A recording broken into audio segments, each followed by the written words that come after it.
Some high schools are doing away with the class valedictorian. Can you believe it? I'm not for this at all.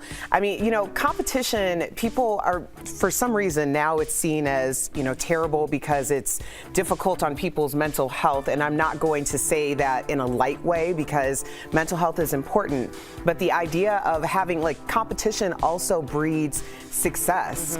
And the idea that we would do is for valedictorian, are we going to do this for the MVP of the football team or the basketball team? Like, this is nonsense to me. I'm sorry. In Miami, they have declared a state of emergency and have started a curfew.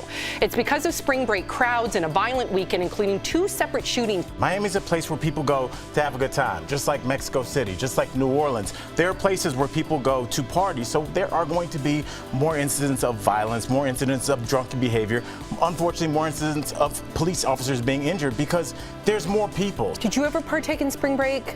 Yeah.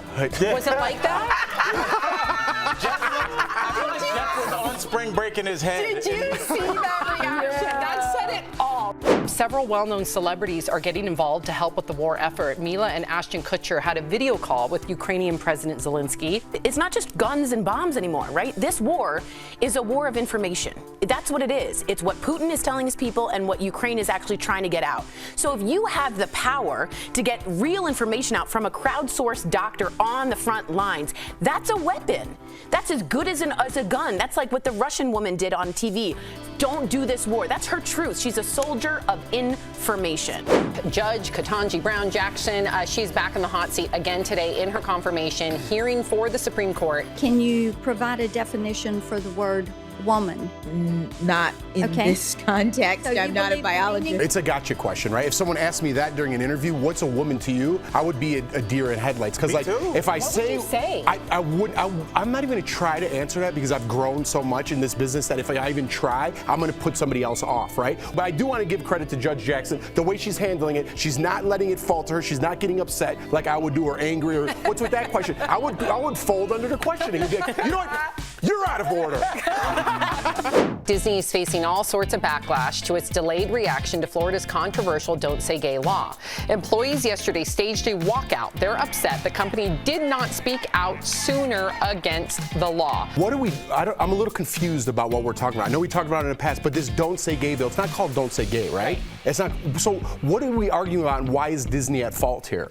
I think maybe we should explain that before we start judging everything. I think the most simplest way to explain it, I have a few friends that are Disney employees, one of them being in Florida, and their fear is if they're in a same-sex relationship and they have children, right, and many of them do, or maybe their aunt or maybe their sister, they don't feel that their child can openly be proud of their family and their school. And let's be honest, our children are in school from like K through 12 most of their lives. So every time they go in there, they can't brag about mom or my sister and her girlfriend. You're not even allowed to speak that. It is a cool idea. Now, Lindsey, before we go, you have to tell us about guest hosting on The View. Yes. Well, what was it like? Listen, let me tell you, Whoopi was amazing. All the hosts were amazing, and it was an awesome experience to sit down with people that are legends, really, in our industry. I grew up watching The View. Joy has been on there since the beginning. Sarah and Sunny were sharp as swords, making me really practice my stuff. And so I just got to say thank you to you guys, though, because DBL is really the place where I learned how to have a hard conversation.